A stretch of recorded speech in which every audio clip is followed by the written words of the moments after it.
You are now listening to the Minority Trailblazer podcast. Let the story begin.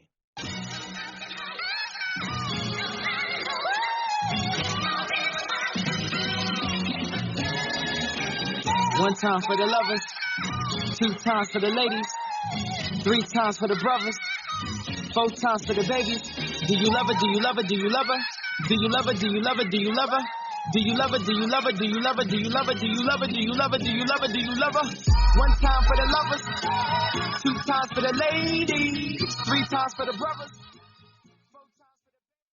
First and foremost, I want to welcome you to the Minority Trailblazer podcast, season 7, and I'm your host, Greg Ehill, the culture change agent.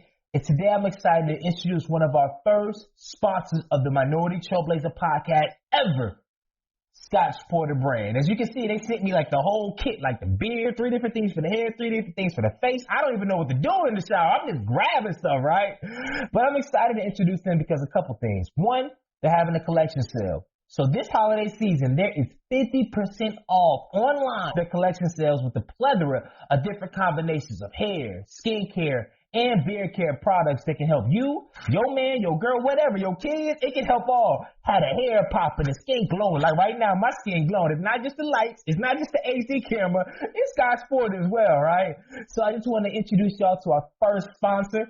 And I want to say a couple things. One, ingredients, non-toxic. I'm talking about like pomegranate enzymes. I know I had to read that. Pomegranate. I don't even know how to say pomegranate enzymes, right? Willow bark, biotin, kale protein, all that good stuff, as well as things to help blemishes, scars, and clog your pores so your beard can be shining and popping and you don't have all them blisters and bumps, etc. So it can help you out with that. And like I said, they are a black-owned hair, skin, and face product, and they support black businesses like the Minority Trailblazer podcast. Once again, thank you for support. Enjoy the episode. And remember, shop at scotchporter.com and tell them Minority Trailblazer podcast sent you. First and foremost, y'all know what time it is. 106 to the good brothers of Alpha Phi Alpha Fraternity Incorporated. You know we repping. Shout out to front runners. I see you, Elite Kel. But also, too, we got another one. Another one of what? Sponsorship, baby. The lead sponsor for season 7 of the Minority Trailblazer podcast is RecDiv. That is one of the only job platforms that recruit specifically students from HBCUs. So if you're an employer looking to hire diverse talent from HBCUs, go to RecDiv. If you are a student from an HBCU or trying to get a job at a big company or small, go to RecDiv.com because you know that's what companies are looking for, talent like you. So go where you want it and not just tolerate it. And that's all I got to say. Watch this promo we about to play, but make sure. If you know a cousin, a family member, or you yourself are a student looking for a job, etc., go to RecDiv.com. And if you are an employer, make sure you head that way as well. Said that the bank had not met its diversity goals due to the quote-unquote lack of qualified talent. What we were guessing about 6, 7, 8 years ago, and now we know, is that the more diverse companies are the ones that are starting to be the most profitable companies. Okay, the teams are better when they're more diverse. When there's diversity of experience, there's diversity of thought, which results in a better outcome. But there are companies now that are looking to break the mold. They're looking to shatter the earth that they are on. Imagine a place where people of all colors and all races are on and climbing every rung of the corporate ladder, where those people feel safe, indeed expected, to bring their unassimilated, authentic selves to work every day, because the difference that they bring is both recognized and respected. That is what happens if we all work together to fix what's broken. That is what happens if we stop praying for change to happen and actually start moving our feet to making it.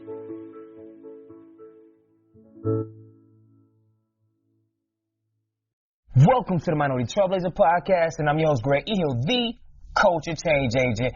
Season 7 has been phenomenal thus far, man.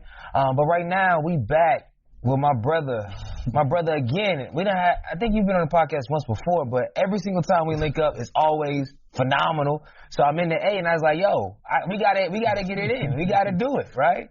So I'm excited. We work ain't paving no spots and all that, but it's a dope office. Like, ain't nobody here, but my homies back there doing the thing and construction work, doing the thug this with my homie Keisha out there. Since Keisha getting it in, we all off script, but that's what we do, man. Season 7.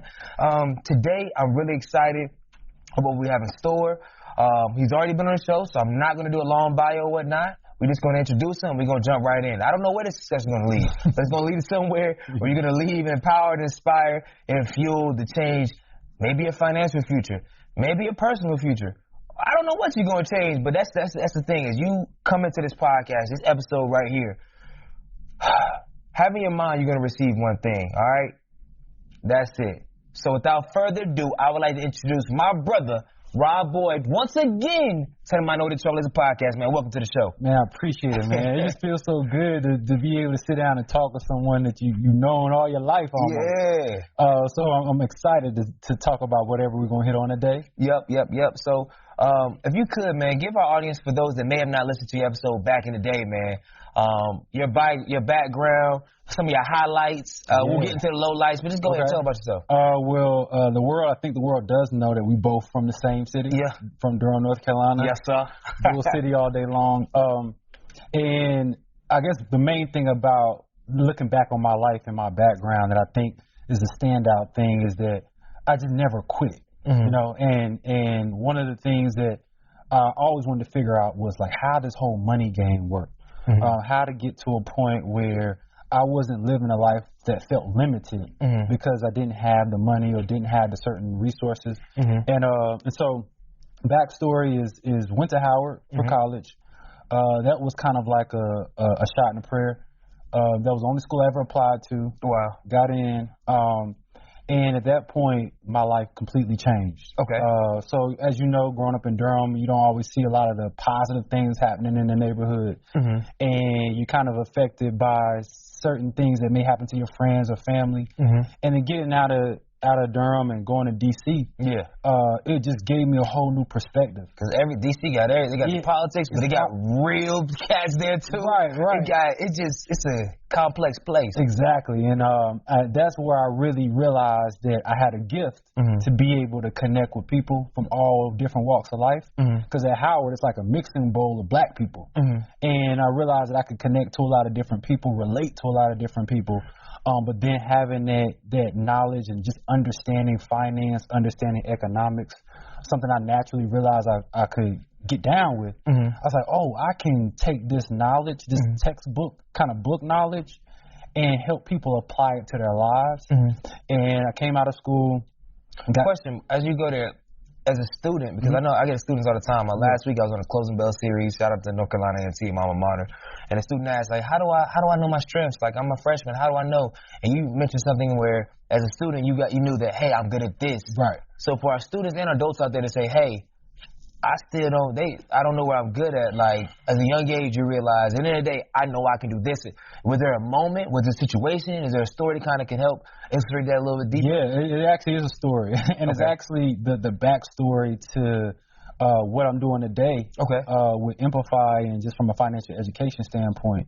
There was a moment, it was freshman year, second semester freshman year, and we're in economics class. And I wasn't in the school of business. I was actually in the school of communications. So nobody knew that because I knew all the business stuff, like as far as finance, economics, and stuff like that. And it was because I realized I had a natural understanding of it. And I was sitting in class one day, and we got our test back.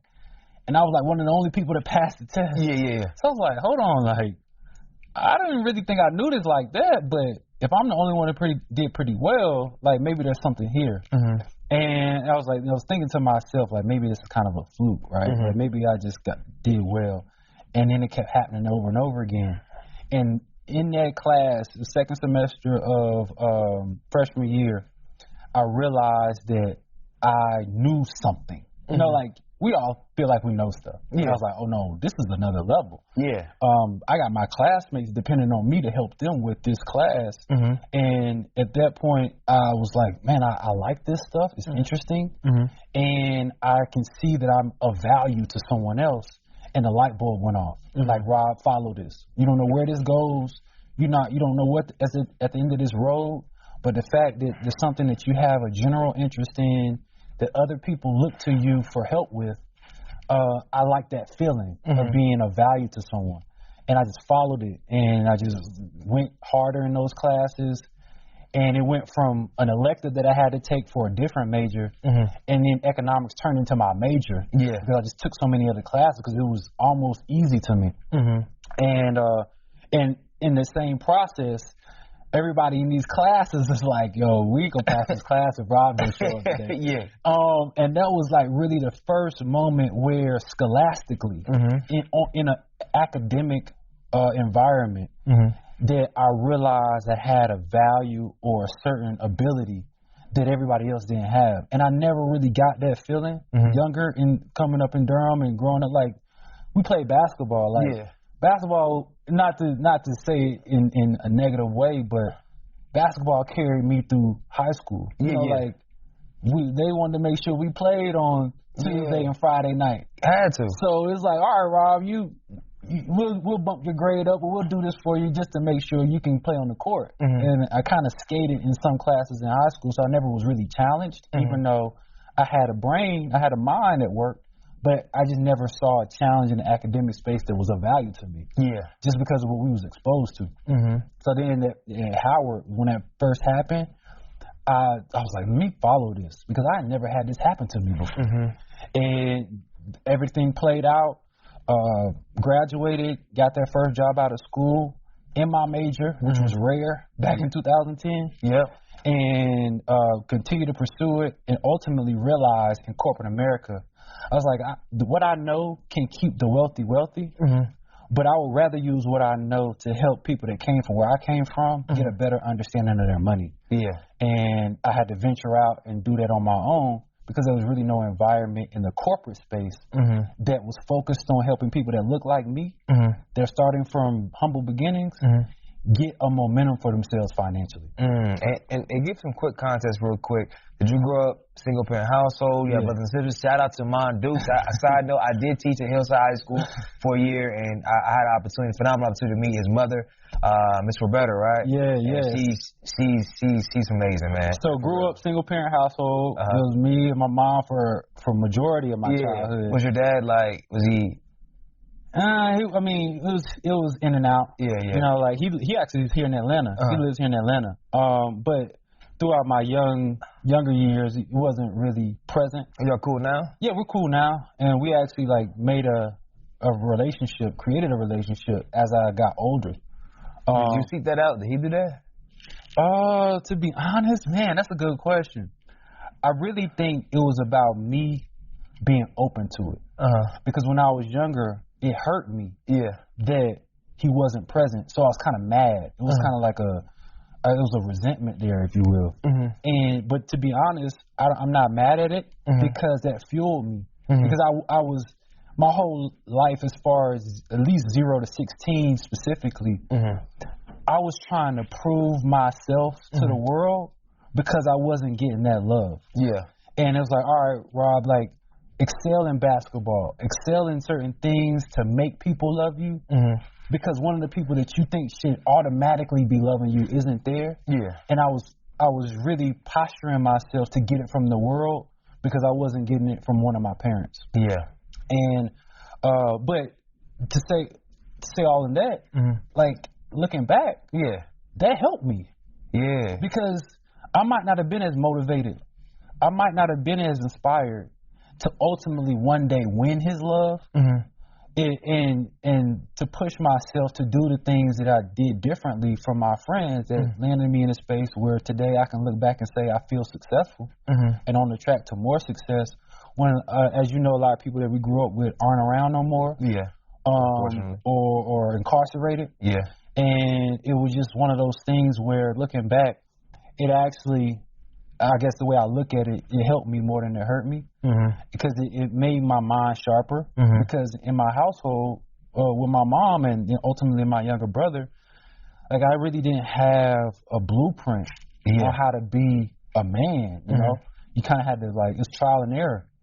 And luckily, my trial and error process didn't land me in a grave situation. And I was able to live through it and pick up on it, on some of the things that I now know, like, this is what it means to be a man. And sometimes it can kind of be a gift where if you have no blueprint, you can kind of create your own blueprint.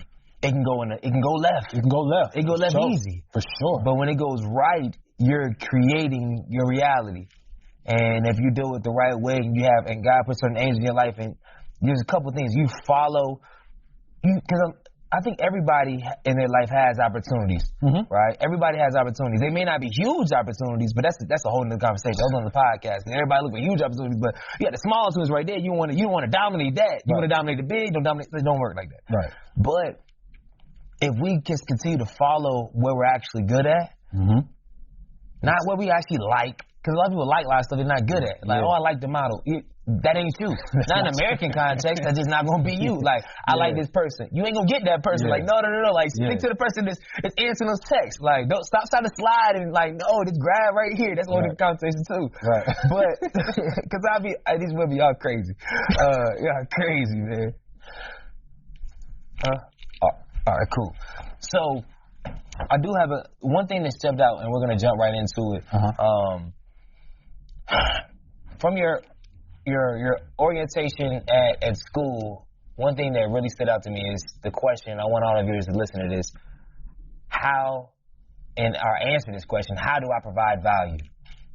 Like in every part of your relationship. Right. That's the baseline. That's the baseline. I'm not even talking about business, personally, whatever. Right. If you do not know specifically how you add value. But to be even more specific as far as how to think about it, like most people think about adding value to get value back. And that's where they mess up.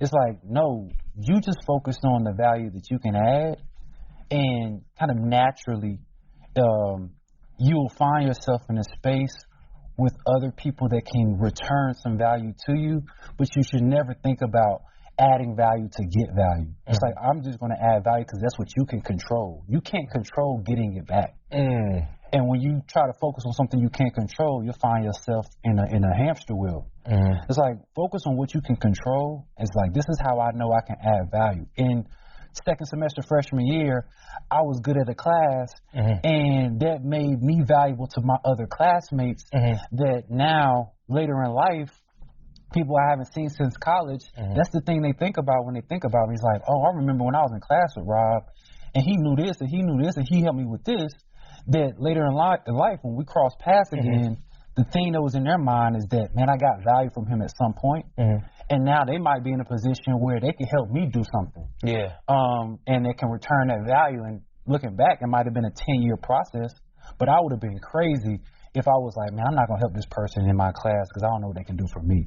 But the thing is, unfortunately, that's what a lot of the culture is. It is, they don't have this certification. I don't see them in this picture with this certification. I don't see this. Then I really can't. And it's so transactional. It is transactional. And I hate that part about it because one of the things I grew to learn as an adult is that once you start to operate transactionally, you can't forget that people are going to treat you the same way.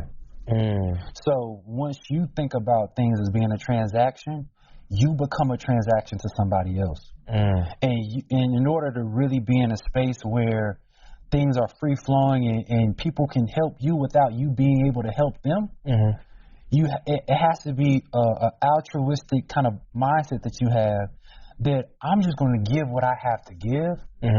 And it comes from a mindset of abundance. Because if you think from a mindset of lack, you're always going to be trying to think about, what am I getting in return? Always. But if you're thinking, well, like, what I'm giving out, I got more to give, and you're in that space where my energy is ultimately going to be matched by someone. And I just have to operate in a way where I keep control of my energy, and make sure it's positive and it's a giving energy. Because I want to make sure I find myself around other people like that. And the only way you do that is by practicing that. So for people that's listening, because I think sometimes, specifically coming from where we come from, I love my parents to death. I love my environment. However, there's sometimes, you grew up, sometimes bills was tight, right? And even when there was money, it was still that sense of, it was like a checking account type of deal. It wasn't no thinking, and we're going to get to that. It was really like, they won't no savings or anything of that nature. It was like, it is what it is. So your mindset, because you develop a scarcity mindset, I'm just being black a lot of times, to be frank. That's very true. And that's the battle we fight. And how do we change that? It took me a while to kind of, because even think about biblically, that's why people, church, I don't want to give up. Like, it ain't even about the giving thing. I know I'm preaching, but I'm for real. Mm-hmm. Like, you get into a habit of consistently giving more. Like, I got a tip habit now. It's always has to be 20% or more. Yeah. If it's carry out, I don't care. Back then, no, because I'm like, it's gonna come back. Right. I try. It does. I haven't lost, but why? How can we unpack a mindset rather that if I give you 10, or if I buy your hoodie right now, I did not lose 30.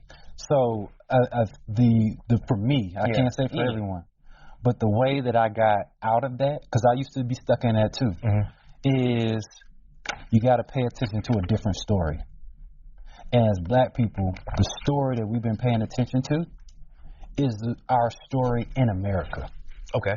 Like, we got to think about who we are, not what we are in America. Mm-hmm. In America, we're African Americans. Mm-hmm. Who we are historically is way bigger than that, right? As far as the origins of who we are.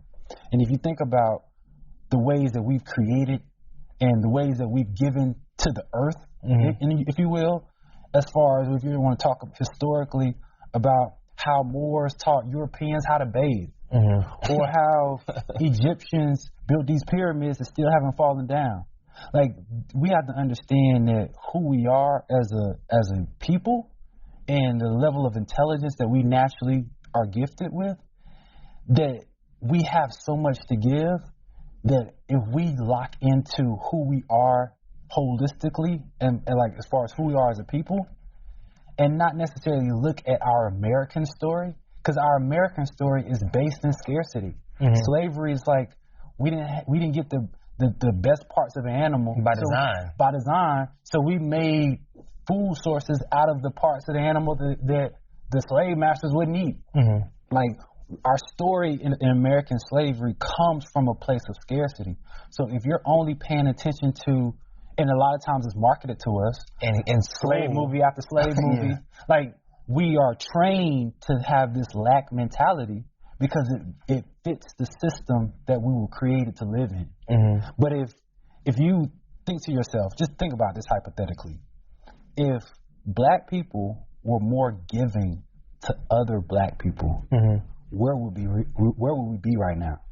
But unfortunately, things like American slavery and other things that have forced us to compete with each other rather than having the mindset of giving and helping each other.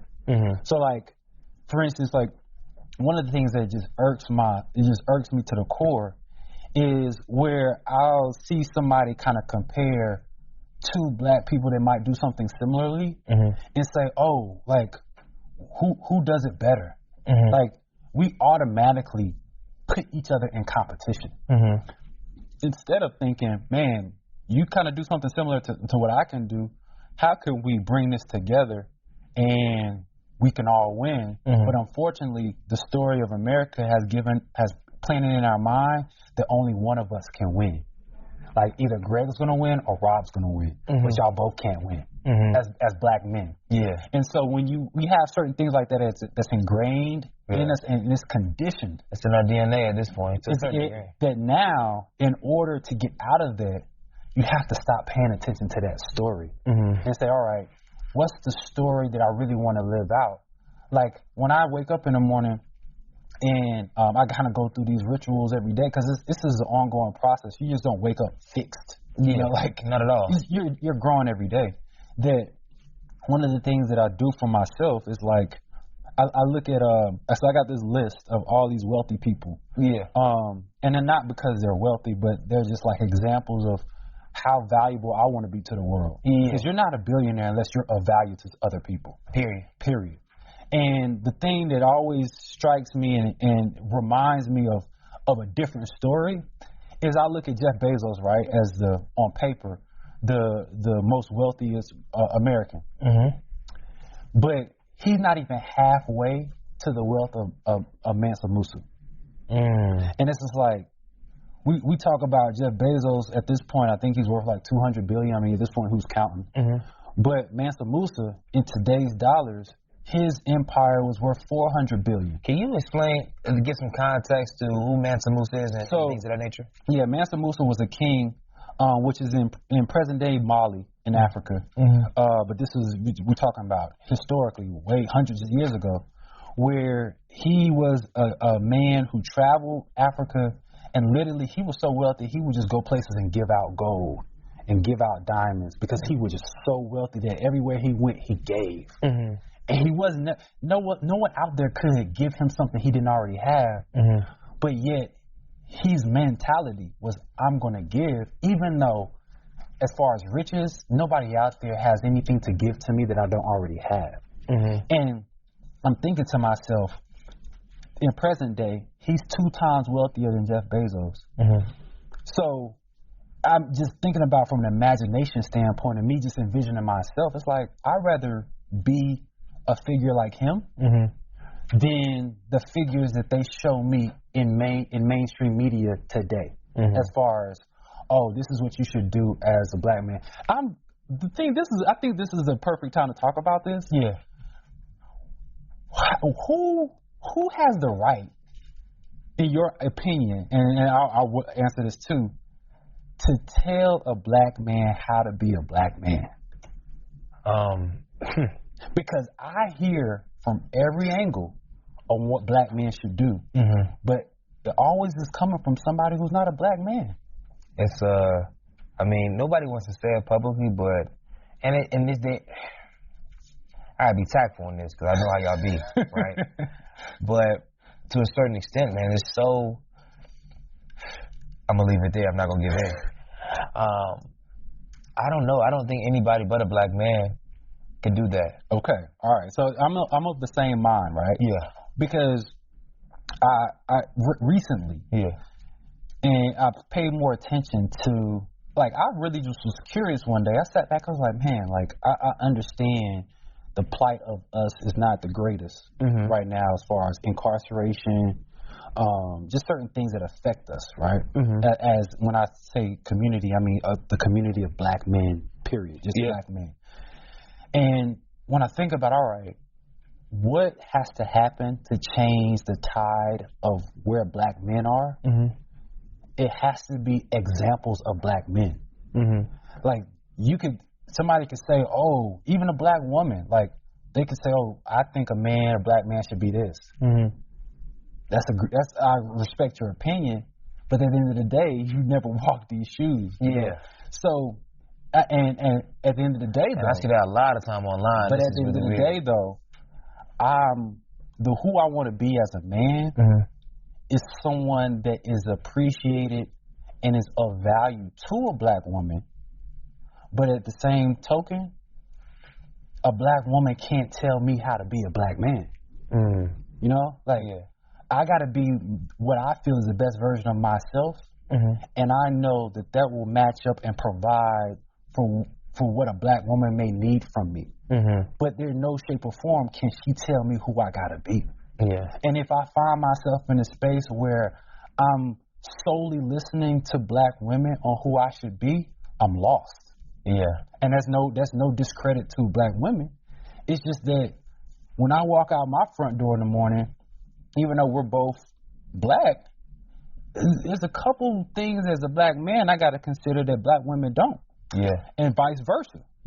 So it's just I've realized that, all right, Rob, going back to the main point that you were asking about in relation to getting out of that scarcity mentality and being willing to give when you might not see the value coming back to you. That is just me wanting to be the best version of myself. And I know me putting out that energy is going to invite not only the right people into my life, but the right black woman, because, I mean, my ring finger is empty. So if we're going to be honest, right now, if you think about the talent pool of black people in America, there's way more black women with multiple degrees or 1 degree than there are black men with a degree. So if the tide has shifted where black women have decided, hey, I'm going to do my own thing and I'm going to leave the corporate talent pool to run my own show, then yeah, the talent pool did shrink. Yeah. But he said it, and just to be clear, he said it from a context, or how I heard it and read it, was that the talent wasn't there in general, which is where he was wrong. Yeah. But I do definitely believe that a lot of the talent that they will look to hire doesn't even want to work at Wells Fargo no more. And that's the game. And I think it's the corporate reckoning. Yeah. Which should happen. But when they have to really start assessing, like, hold up, man, like our pipeline, because we're getting exposed at these levels. And honestly, it's just quite funny that they say certain things, but then leadership doesn't get held accountable for these pipelines. Right. But then you have to think about it. Let's take a step back. Pipeline for fucking what? Right. Like, what is it a pipeline? To work for you? Right. So now, because the CEOs packages 1,000 more times than my regular employees, so my pipeline, it's not like slavery to me, to be honest. And no disrespect to corporate people, because we working on corporate deals, like no disrespect. But let's be real, like that's what it kind of is, right? A pipeline for what? Like to really work but in Wells Fargo, like to work like what? Like at the end of the day, the best thing I could do was have your job. The guy who said it. Yeah. And I don't even want that.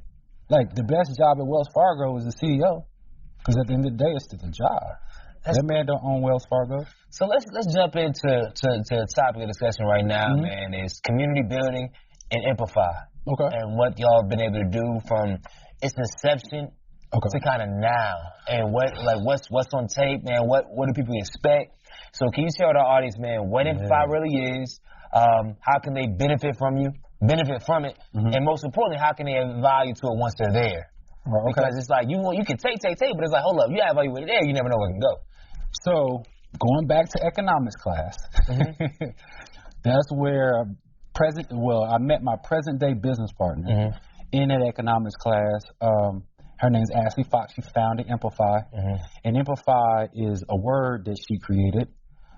Empower and modify put together and made a word. And I was always kind of part of the process, always helping, because I just believed in the vision of what we were trying to do, kind of in our own lanes. Because I had a financial advisory office I was running in D.C., and then she had one in Philadelphia that she was running. I kind of like put her on to start her office. And then she's like, hey, this is great, but there's so many more people to reach. There's so many more people that just need to be educated, not let alone getting the right account to put their money into, but just understand how money works. And it birthed this idea of let's get into financial education and not just financial services. And at that point, we decided, hey, let's actually start to focus on the youth, because we saw with all the clients that we had in financial advising that what's easier, to fix an adult or teach a child the right way the first time? And we're like, oh, let's go to the source and start to get this information in front of kids in middle school and high school, so they come out of high school understanding how to manage their money, what the stock market is, how to start a business.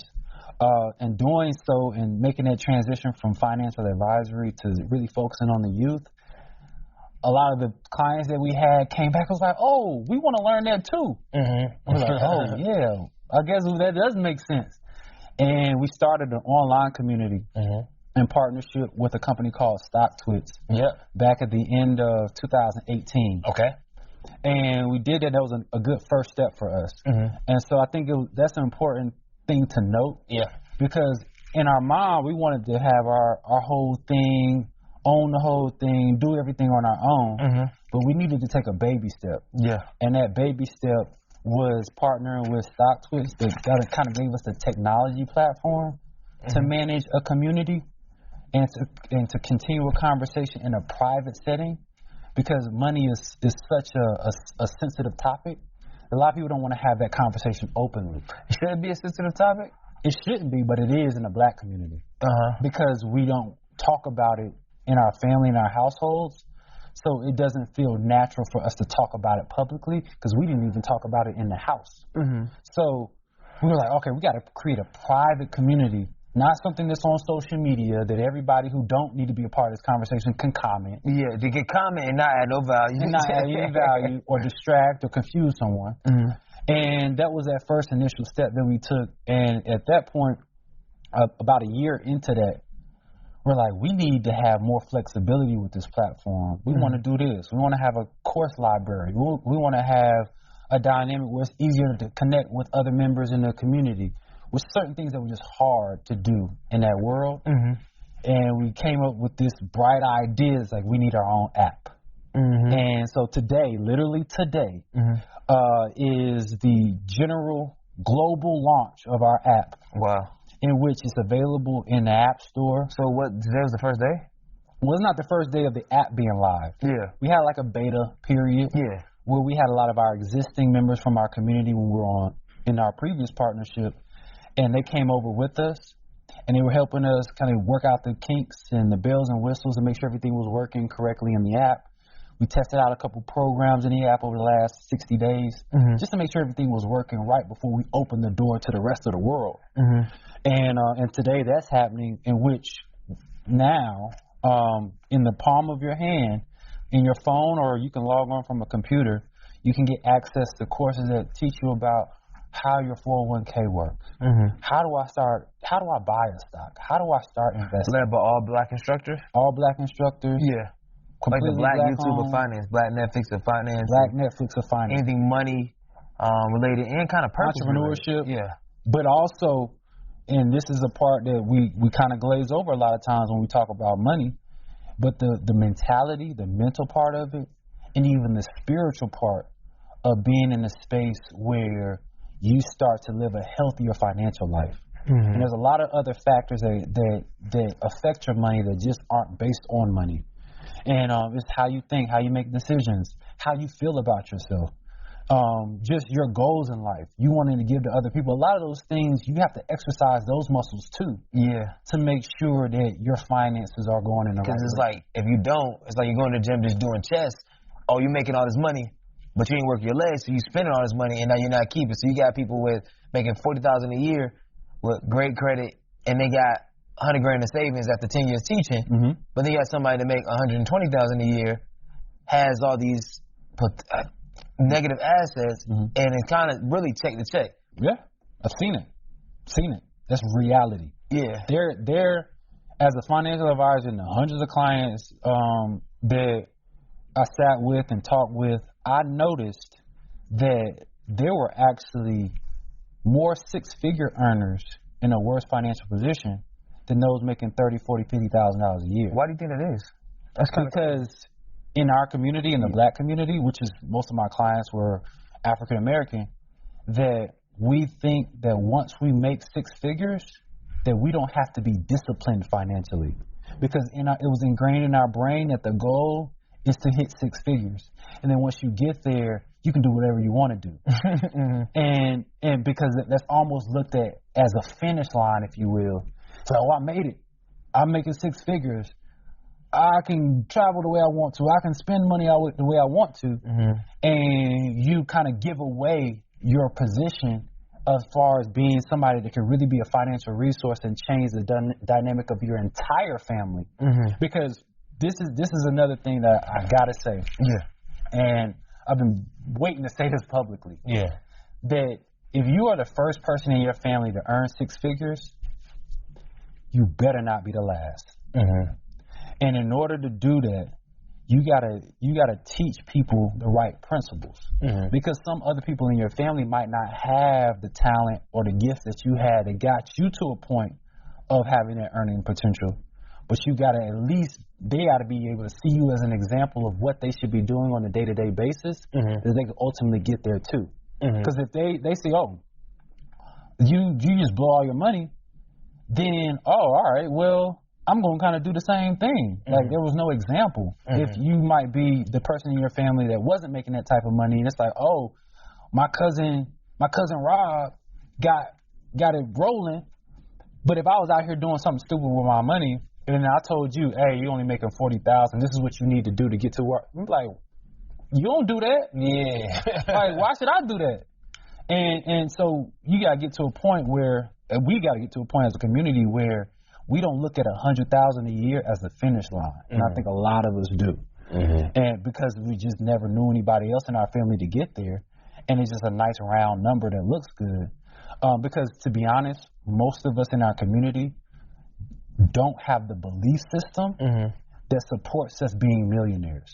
We want it, but we don't really believe that it's possible. That's why we play the lottery, because we think we got to win our way there instead of work our way there. So it's just so many things that come into play where when you think about, all right, there's a lot of these problems that we can highlight in our community and for ourselves that we are growing through. How do we become bigger than the problem? How do we stay focused on the solution? And the only way I found to stay focused on the solution when we see all these hurdles, whether you think about racism or systemic oppression, like all these things are real factors. Yeah. And you think about these problems, the only way to be focused on the solution is to make sure you're telling yourself the right story. Consistently. And it always comes back to it. And it's like when people say, oh, I'm doing the inner work or I'm working on me, that better be improving the story that you tell yourself every day. Yeah. I hope that's incorporated. Yeah. Because you can't just say, oh, I'm working out now. I'm going to the gym 2 or 3 times a week and think that's it. It's like, no, well, what about the mentality? You can work on the outside all day long, but unless you mentally kind of turn the corner as far as the story that you tell yourself every day, then, yeah, you might look good in the mirror, but inside you might feel like shit. Which is the importance of what y'all building with the community, with hundreds of members of like-minded individuals that, A, are learning together, that are sharing together, that hopefully are making money together. Right. So then that just, it changes everything, because now you're not just depending on yourself for your own motivation. It's like there is a social media, it's like a platform like we talked about earlier offline, where it's an Instagram of personal development. Correct. So you're going there, so you can scroll, but it's a good scroll. You're like, okay, cool. Oh, snap. Hey, Rob just closed that deal. Hey, comment. Hey, bro. Right. Like, how you close that? Right. What does that look like? Right. And everybody's sharing, and it's a knowledge share. Because one of the other things I learned about our community is that we'll see other people doing great things, but because sometimes we feel as though, all right, if somebody else comes up, it could affect my success, we won't share it. And we're going to plug the hole. The hole, we get out the hole, plug the hole. Right. Right. And it's like, no, like, the mentality is that if I share what I know, that it's actually going to bring me more, rather than feeling as though if I share what I know, it's going to affect or diminish my success. And that, again, goes back to that mentality. When literally I see it every day now, especially with some of our existing members, that when they'll get on the app and they'll just be looking around and seeing what people are talking about, and they're like, oh my God, like, I've never been in a space where everybody was so positive and everybody was helping each other and everybody was driven. And in my mind, I'm thinking, like, the whole world should be like this. Yeah. Not just the members in our community.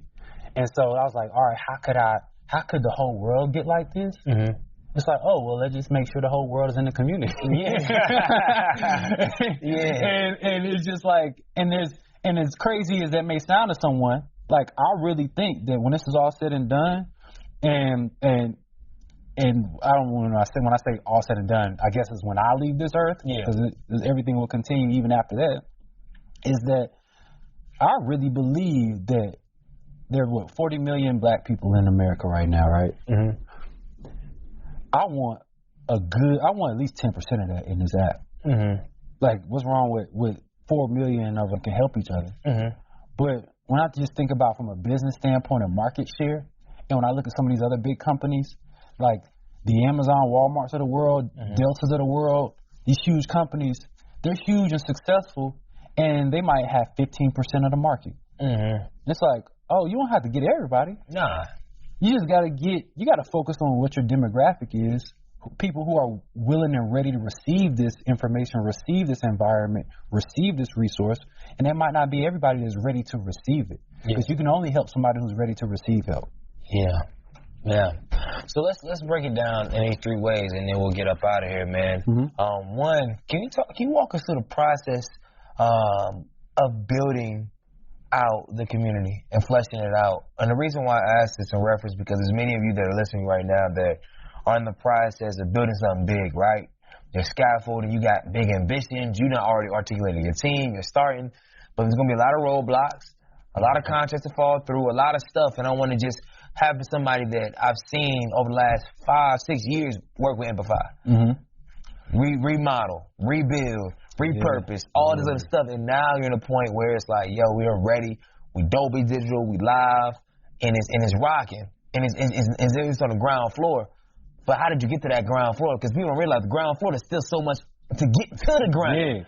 Yeah. Like I look at, when I think about building a business and what that looks like now that I've kind of had some experience in a couple different businesses that I've had my hand in, that whenever, like any of these skyscrapers here, like before they build that skyscraper and build it up, they got to build down. They got to go down before they go up.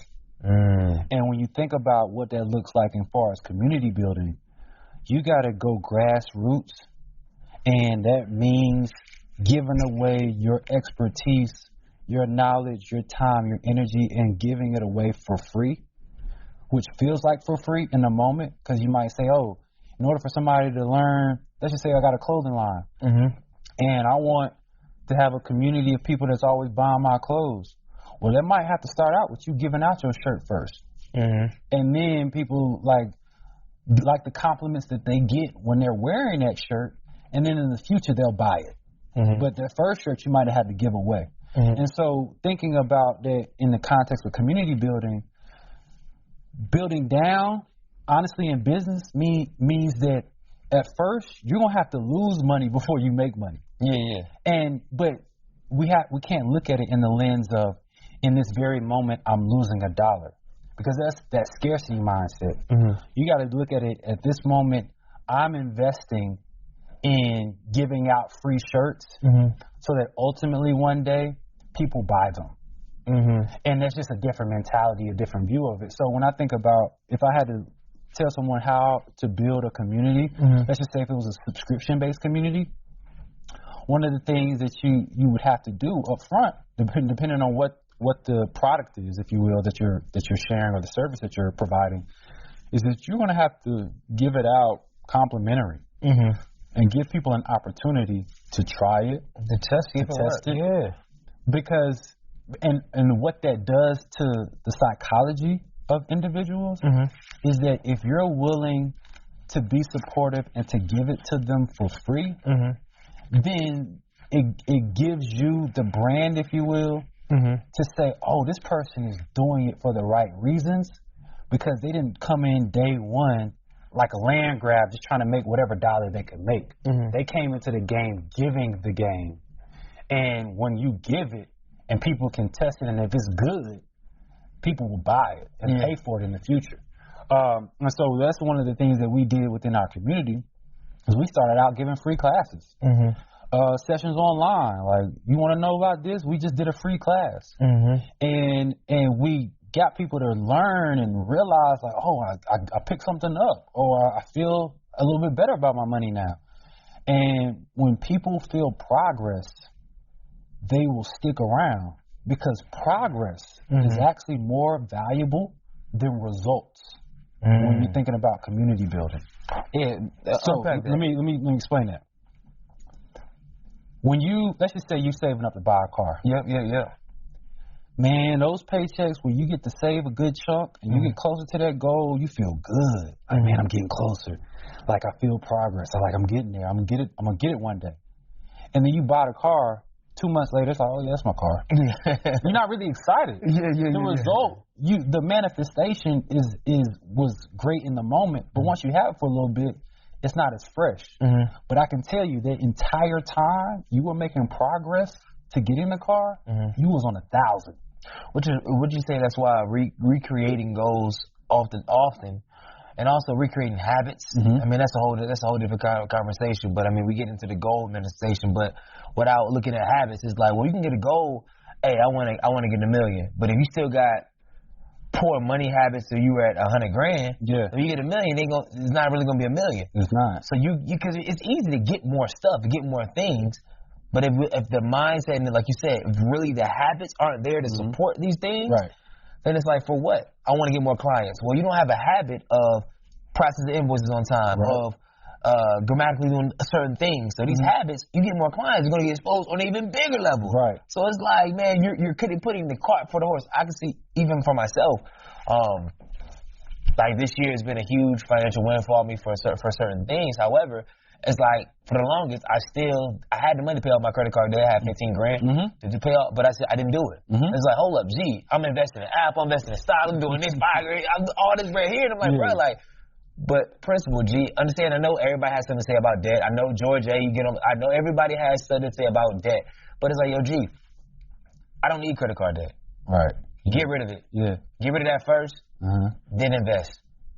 Yeah, I mean, and it can go either way. It can go either way. Because, I mean, everybody has their thoughts. Depends on your mindset. Right. And I just don't like seeing, I'm doing all this stuff, and I'm looking at, hold up. My utilization is 98%. Like, nah, G, get rid of that, bro. Right. You playing. Right. Yeah. No. And to going back to the point of just the community, right? Yeah. That just from my perspective, and I won't say that I'm an expert at building community. We're experts at the community that we build. Yeah. And the thing that has been most valuable and will help, especially with retention and building a community bigger, is that you have to figure out a way to make sure people feel like they own their progress. And this is, I'm good.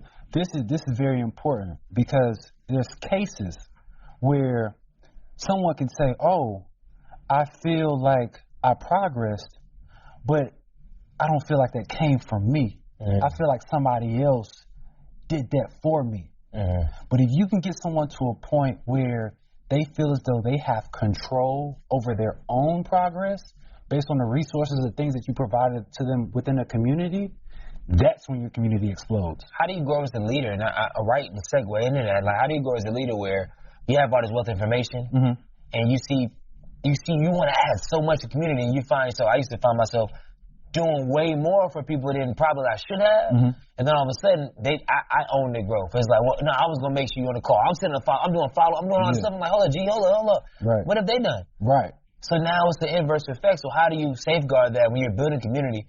Okay, you want to help people, but you obviously want them to get it themselves. So I would say, so me and Ashley are a little bit different on that. Yeah. So Ashley's she's more of the nurturer. Yeah. And the feminine energy, right? I'm more of the like, that's just stupid. Why are you doing that, right? and it's tough love. And I don't know, I won't sit here and say that's masculine energy, because that's not necessarily masculine energy. But I'm of the belief that once you put the pressure on someone to do for themselves because you believe they can do for themselves, that's what changes the game. Because it's one thing to tell somebody to do something because you don't want to help them. It's another thing to tell somebody to do something because you openly have shown that you believe in their ability to do it.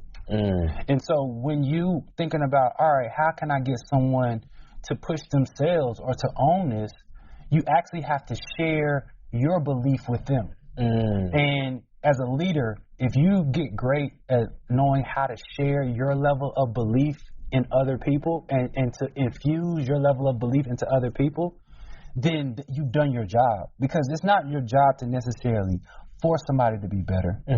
It's your job to push them to want to be better. And that's all you can do. And for me, I think I get so much freedom in the element of leadership that I have right now because I don't feel like I own your progress. I don't feel bad if you don't grow because I know you made a personal decision not to grow. Yeah, that's crazy. You see, man? Not growing is a personal decision. Yeah, for sure. Well, I think sometimes we skate around that. Even in my life, and but like seriously, there's times in my life where I didn't grow, and you can blame everybody else. You can. But it's like, no, you made there's habits that you did, things that you done, decisions that you made that made an environment where you're not growing. You have to own that. Right. And I think, especially being a leader of a community, the two main things I focus on every day is what can I do to make sure people own their own progress, and how can I get better at sharing my level of belief. Those are only two things I work on. Those, and we're getting there because there's two things I want to discuss before we end. One is the power of effective communication, where when I say that, that's subtle as, hey, if I say, hey, well, man, great job today. What'd you do a great job on? Oh, great job of boom, boom, boom. Like, really, I always try to ask, like, or try to think, if I'm giving a compliment, it's not, oh, man, cool stuff. Right. Like, what was cool about it? Like, if you're doing something, like, really getting meta in that, so one, we can allow others to see their value as well. Right. And that's one thing a lot of kids are lacking. It's like, oh, yeah, good job, Johnny. For what? What did Johnny do? It was good. Right. Like, I'm not a fan of participation trophies. Yeah. Like, we have to make sure that we are always willing to push ourselves to be the best. Now, unless you're saying, like, hey, I appreciate your consistency for coming to every practice. Okay, yeah. But it is like, yo, hey, you get a trophy. Hey, great season. Your 8th place trophy? No, we're not doing that. We're not doing 8th place trophies. That doesn't breed or doesn't shift somebody's belief. Because if I get, this is a great example. If I give you an 8th place trophy, right? Do you have any reason to push yourself to be a winner? Because we kind of associate winning with the trophy. Yeah. So if I give you an 8th place trophy, why would you fight for a 1st place trophy? Because for a child, especially for a child, a trophy is a trophy. Yeah. So it's a recognition. I could care less what the number on the trophy is. And that's kind of, I think, why people got into that space of participation trophies, just so a child will feel valued and appreciated and loved, but you're handicapping that child because they're losing their hunger to fight for better. They're going to a life of entitlement, and that's what we see now. And I know I get it, but a younger generation, even our generation, is like we're coming in spaces brand new, and we like, yo, how do you do? I get how do you do it, but you say ask how you do it before you did any research. Yeah. How can I build what? Like, bro, like you doing? People always doing these things, and it's like, where do we get that? Right. This could be, but that's the here or there. But I do want to add to the fact when we talk through it. Right now, you go online and you can go on Instagram and you'll see anybody right now. You can do this exercise. Go on Instagram, you start scrolling, and you see a lot of influencers, a lot of people giving advice on either real estate, stocks, leasing Airbnbs, Forex, speaking, podcasting. Like everybody's gurus, everybody packages out, everybody multiple streams, do this, do that. Like with your platform, how can we safeguard for some? Because some people built for a guy, okay, some people 5 times they can be in all these other places. But how can we get an identifiable focus? Somebody that's starting as far as wealth building. When you got, even in wealth building, you have, like you said, REITs, you got stocks, you got bonds, you got all this stuff. Yeah. How can we, for those that are listening, to say, hey, I'm trying to get into finance, but I'm kind of just scared because there's so much going on. Where do you start? Well, one, you have to start with yourself. Yeah. You got to start with something that's actually not financial. So I always share with individuals before you come up with, like, what stock do I need to invest in or what kind of account do I need? First and foremost, what do you want to accomplish financially? Like that you want to be able to do, and for a lot of people, the answer is create generational wealth, and that's a great answer. But that's a vast, like that's such a broad. Like what does that mean? You know, like no one knows what it means, but it keeps the people going. And it's like, well, let's get a little bit more precise about this. Yeah. It's like, is generational wealth you being able to give your child $25,000 when they graduate from college to kind of start life, and you're passing wealth on to the next generation in that form? Or is generational wealth them being able to, from day one when they're born, be private school from here on out and have more opportunities because of economic or educational opportunities they had when they were younger? Or is it, I want to start a business and give my business to somebody else to run, whether it's my niece, nephew, son, daughter, whomever it may be. Like, there's so many different forms that generational wealth can fit into. Yeah. The question is, what kind of generational wealth you want to create, if that's your thing, or if it's just you focusing on you right now and like, all right, I want X amount of dollars or whatever I want a business is this big. Why? Like, Is it just because it sounds good? Or is this going to actually help you accomplish something that you feel is a part of what your purpose here is on earth? And for me, when I think about generational wealth, yes, I'm right now working on creating something that will ultimately be passed to my kids and great grandkids and so on and so forth.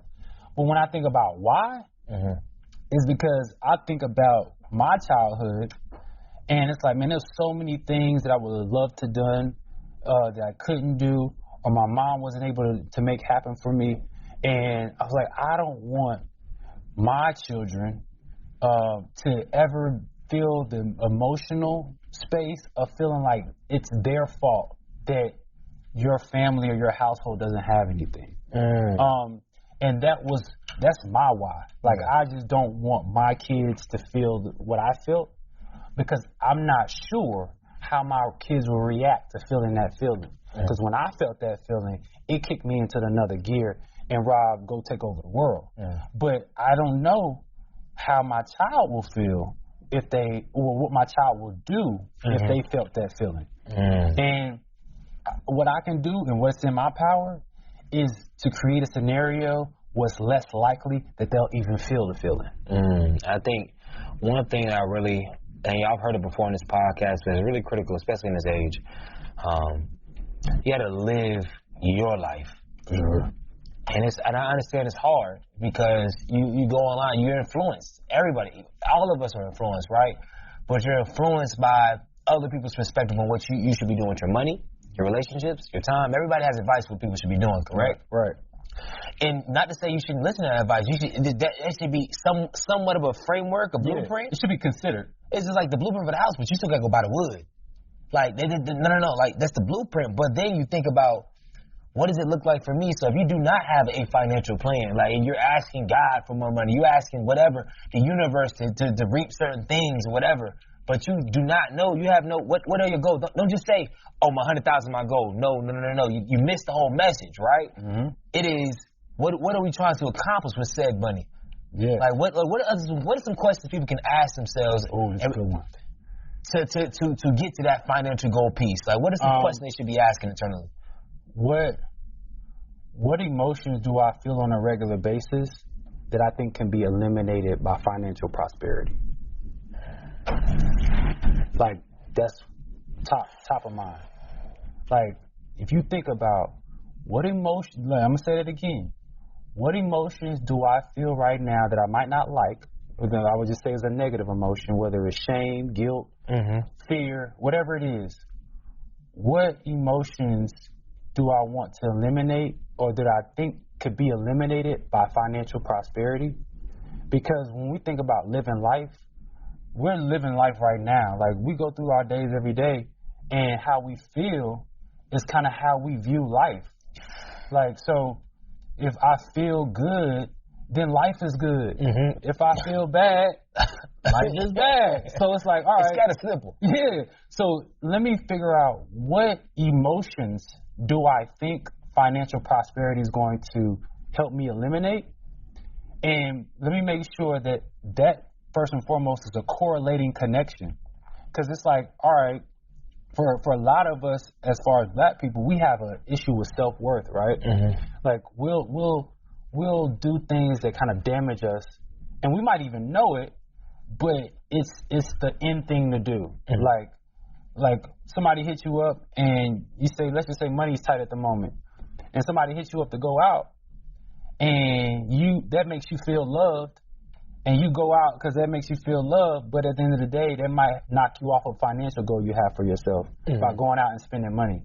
And it's like, all right, well, in that scenario, it's like, oh, well, like, I feel unloved, and I see how me feeling unloved is keeping me from financial progress. So in my estimation, this is kind of how I look at it, me creating generational wealth will prevent my children from having to think about that correlation. And here, I got two last questions, right? Number one, have you had to give a public service announcement to the entire world, what would you say? And if you had to give a public service announcement to the black community, what would you say? to the world, I would say black is beautiful. That just needs to be on everybody. I don't care what you white, green, purple, black, whoever you are. To the world, that just keep it real simple. Black is beautiful. But to black people, we're going to go a little bit deeper. I would say to black people that we have to find it in ourselves to let go of the pain that other people have put on us and focus on what we can do for ourselves. Because the very people that put pain on us, going back to this topic of slavery or systemic oppression, whatever, those are other people putting pain on us, right? That the only way to get from under that pain is to stop believing that the person that put it on you will take it off of you. And it's so fitting that we're in a space now in the world and society where, be honest, we're asking for a lot from people, right? For sure. And we have more than enough reasons to ask. Definitely. However, the only thing I believe that's really going to move the needle is where we say, even though you owe us for building this country, that the same way we built this country, the same way we built pyramids, we can now build for ourselves regardless of what you do. And it's the thought of that pains people to feel like, dang, I'm not going to get anything in return for the value that I gave. Going back to the early part of our conversation, like our families, our lineage has given to this country in ways, blood, sweat, and tears. It can never be valued as such. You can't say, oh, we got 10,000 for everybody. Well, that's all, bro. Because even before we end, because this reparations thing always comes up. Even if they were to pay you a dollar amount, it's not going to erase the pain that we still move with today. Because I know plenty of people being in the industry I'm in that are super wealthy, that are depressed, that are miserable because they got the money and realized that the money didn't fix it, and now they don't know what the hell to do. And it's like, oh, I gotta grow so that my money grows. It's not that my money grows and I automatically grow. And we got to get the process right. And I think for black people, for us to grow, we have to let go of this notion that we're ever going to get anything back from a group of people that has only shown to us to be oppressive. Where in history have you seen our counterparts give? They take in the world, conquer the world. Roman Empire, Greek, like everything, the Eurocentric look at the world, it's take. I can't really find any place in history where they have had a giving spirit. And they giving what they take. Oh, philanthropy. Oh, we have. Andrew. So you just giving us back what y'all took. Like, okay, y'all feel good about that? That's nice. Well, we're gonna make it so that, and what I'm thinking, this is my mindset. We're gonna make it so that you can't take from us anymore, and you can't take from us because we're not worried about your acceptance. That's the only way that they can take from us right now is because we're worried about their acceptance. They didn't. If we didn't think about what, I hate to say it like this, but what white America thinks of us, if we didn't want acceptance, they would have no leverage to take from us. But because deep down inside we want to be valued and recognized by them, that gives them leverage to take from us. And once you take that away, they can't take anything from you if you're not doing anything for them. Just let that sit, man. Man, it's been a phenomenal episode, man. Really probing, but thinking, because that's what we do as economics majors. People don't realize all the stuff, the rah-rah stuff. I'm an economics major. Not in marketing, not in sales, whatever. Like, I really be thinking through stuff, man. I think I want to challenge us all, especially our black men as brothers, man, to have more just regular conversations. No offense, I love sports and whatnot, but just regular conversations about life. That doesn't mean we're asking for advice from people that they can't necessarily deem to give us sound advice. But there's a notion of, let's just thinking yesterday about with the political realm and whatnot. Everybody wants to say vote, but I don't see a lot of people talking about the down ballot votes.